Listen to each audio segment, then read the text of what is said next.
welcome to a book video.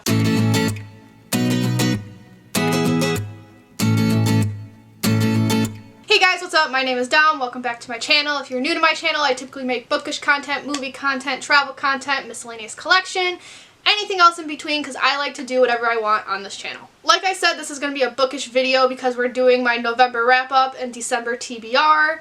I have 3 books to talk about for my wrap-up. Only 2 I finished in November. The other one I finished like a few days ago in early December, but like I want to talk about it anyway, so I'm counting it. And I have a bunch of books on my TBR to kind of make it to 50 books. My goal for the year was 30 because I thought I thought I would have a lot going on. I did it. 2020 kind of sucked.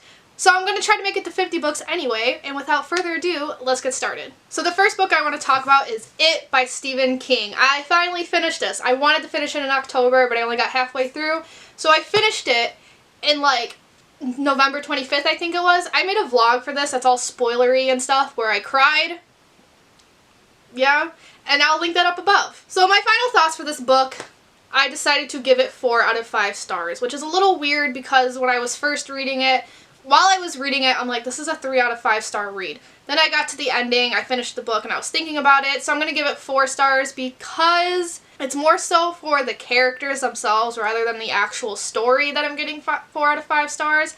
The actual story of Pennywise the Clown, I really don't know if I like it, especially what happened at the end. Like there is I don't know how to say this without spoiling, but something that happened at the end was very anticlimactic. If you watch the vlog, you'll know what I'm talking about. The characters themselves, I thought were really well written. Stephen King is like, from judging by this book and The Body, Stephen King, in my opinion, is actually very good at capturing childhood friendship groups, childhood innocence, I guess, in a sense. And, you know, when I finished the book, I was actually upset that these characters, who I spent almost 2 months with, were going to go on the shelf and I had to say goodbye.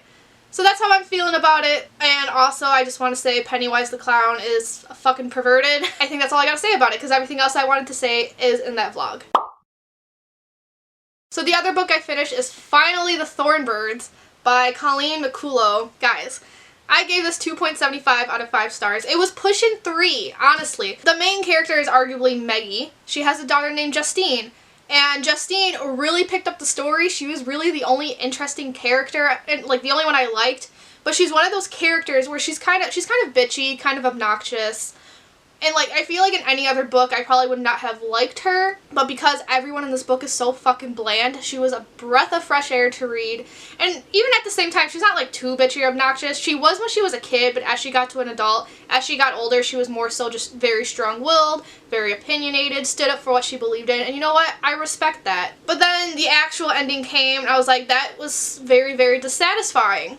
And as you guys know, I was struggling with this book because it was boring. So, and can I just say, the priest is a fucking dumbass because everyone took one look at Dane and knew it was his son, except for him. He didn't realize it, and then finally when Maggie told him, he was like, oh, that kind of makes sense. How does everyone know? How could everyone figure it out but you? Also, this author just likes heartbreak. There's a lot of I will admit, there's a lot of sad things in this book. And you know, it's a weird book because as boring as it is and as bland as all the characters were, the writing itself, like the technique and stuff, was still pretty well done. So that's why it's not like 1 out of 5 stars. But yeah, and again, if you're new here, I only read this because it's my cousin's favorite book. She wanted me to read it.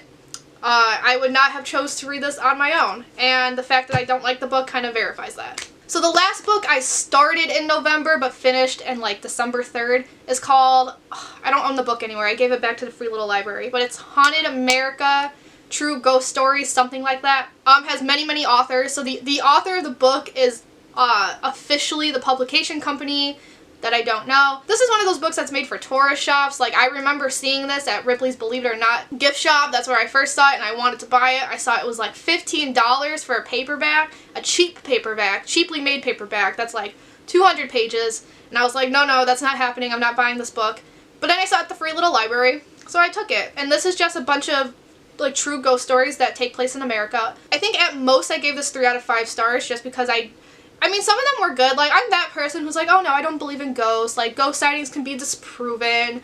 But like, you tell me your Ouija board worked, give me all the tea. I will literally believe you if you tell me your Ouija board worked. I love the show Ghost Adventures. So it's like, how do I not believe in ghosts but also get scared of them at the same time? Because that was the other thing. I could not read this book at night because as I was reading the book, if I heard a noise, I would get freaked out. And it's like, oh no, that's the ghost that haunts my house. And some of them are really good, like the Villisca, Iowa, that ghost story where a family was murdered in their own home, and now that it's a museum with all the original items back, supposedly the family haunts it, and so does the murderer, who they actually never caught. He apparently haunts it. Some of them I recognize, like a lot of the Chicago ones. St. Valentine's Day Massacre, that place is haunted, supposedly. The other legend that's really popular in Chicago is there's this cemetery. I always thought it was a girl, but according to this book, it's a boy. And I will get to that misinformation in a second. But someone was struck by a truck when they were on their way to a party. So now if you drive, the legend goes, if you drive by the cemetery, someone's gonna like knock on your window, ask for a ride to a party, but once you pass the cemetery, the person disappears. So that was included in this. A striking story I remember with the misinformation is like an example of the cemetery, because I was told it was a girl. According to this book, it's a boy. I'm referring to Disneyland, which is in California. So the Haunted Mansion right there is apparently haunted by a little boy named Timmy. He died unexpectedly, but he liked the ride. The mom wanted to spread his ashes on the ride. Disney said no, but the mom did it anyway. So supposedly people see Timmy at the end of the ride crying for his mom. And I don't remember what I read in the article, but the article told one legend while the book told another, so I thought that was a little weird. And another thing was with the Villisca, because I saw that episode of Ghost Adventures. So according to this book, 3 people were suspected of murder, so it was Andy, someone, and then George. George was the one who was tried. Didn't go to jail though, so the case is still considered incomplete. They mentioned Ghost Adventures in the book, and they said that Ghost Adventures got an EVP that said I killed 6 kids. But what they didn't mention, which I think should have been important, was that in Ghost Adventures, the EVP said his name was Andy, and Andy was one of the suspects. But according to the book, Andy was just the suspect, never got tried, blah blah blah. Which maybe it's true, but I think it would have been kind of cool to say that Ghost Adventures got Andy on the EVP. I'm not saying Andy was the one who did it, I'm just saying that's cool information to put in. And other times there wasn't enough narrative, because they would say mysterious happenings were happening there, and it's like, and then just change the story, and it's like, what were the mysterious happenings? You can't just drop that ball on me and not explain it. The big thing is I thought the writing was kind of juvenile, but it's kind of what I expected reading a book that was written for tourist shops, so. And that's that. So now we can move on to the December TBR. How many books do I have here? 8 books, so I can get to 50. At least I think I'll get to 50. I don't know. But the first one, I already took the dust jacket off, but it's Breaking Dawn by Stephanie Meyer. I am continuing my Twilight reread, so I am vlogging this. As of filming this, I'm already 200 pages in, so I'm already in Jacob's point of view. And you know what? New Moon was my favorite of the series when I was younger, but reading this, I think it's gonna be this one now. I don't know why, but it's so much family drama, and I'm kind of here for it. I'm noticing some political aspects, and I talk about it in my vlog, but to like sum it up, if it was any other book, I would definitely be reaching with these conclusions, but because Stephanie Meyer is very open, that she puts her Mormon ideals into her books, I'm like, okay, that little conversation is clearly about purity culture, or like that's clearly something else that you'll see in the vlog, so I'm not going to spoil it, but yes, it's going to be this one, and I'm finishing it faster than I thought I was. Then in the Twilight realm, I also want to read Life and Death, which is just the first Twilight book, but gender flipped, or gender bent. I think gender bent's what I was going for. Because I want to read Midnight Sun, but I couldn't just read all the Twilight shit except this one, so I bought it. And it's great. Speaking of Midnight Sun, that is also the last like big novel I want to read this year. So this is just Twilight, the first Twilight book in Edward's point of view, because, you know, we're gonna read Twilight 3 times in 2020. It's the world's ending, I might as well. And also, when I finish reading all these books, I will be reacting to the Twilight movie, so look out for that. And then speaking of ending a series though, Volume 14 of Tokyo Ghoul. I meant to read this last month, never happened, but I own all the books now, so I'm very excited for the conclusion of this series.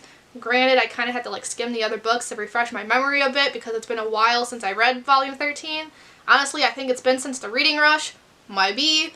But I'm excited to see how this ends because then there's a sequel series that I want to get to in 2021. So the next books are all going to be short Christmas books because 'tis the season and also reading goals, why not? So the first one is going to be 'Twas the Night Before Christmas featuring the Coca-Cola Santa. I got this book in some like raffle in like 4th grade and I forgot I had it until I was looking through my shelves. So why not reminisce? And then, I'm just going to hold up this big book. I want to read How the Grinch Stole Christmas by Dr. Seuss. It's in this big collection. You could tell this is old because this is a border sticker. Borders doesn't exist anymore, and I'm pretty sure Borders closed before I was even in high school, so that's how far back we're going. Then I'm going to reread The Nightmare Before Christmas by Tim Burton. So this is actually his original poem. This is the poem that the movie is based off of, and then he had it published, and he did all this art in the book. And then fun fact, so this will be my third or fourth time reading it. Fun fact, only characters in this book that you see in the movie are Jack, Zero, and Santa. Every other character in the movie was made up for the movie, so yeah, Sally's not in here, and just other characters. I'm being redundant right now. And I personally think, because the big debate is it a Halloween or Christmas story? Personally, I get Halloween vibes from the movie, but I actually get Christmas vibes from the book. How does that work? I don't know, but it does. And then the last book is The Polar Express by, his name is not on the cover. Why is it not on the cover? Okay, whatever, I'm struggling. But I love this story. This is my favorite Christmas movie. Yeah, the graphics kind of hurt my eyes to look at nowadays, but the story itself is my favorite. Why not revisit it in both book form and movie form, because I watch the movie every Christmas Eve. So that is it for this video. I hope you guys enjoyed. This is going to be my last wrap-up TBR of the year, just because I don't do December wrap-ups. Instead, I do 2020 wrap-ups, and that's what you'll see in my December wrap-up. But other than that, I hope you guys have a great holiday. Even if you don't celebrate Christmas, I hope you guys have a wonderful December, and hopefully this month is better than the past few months of this year.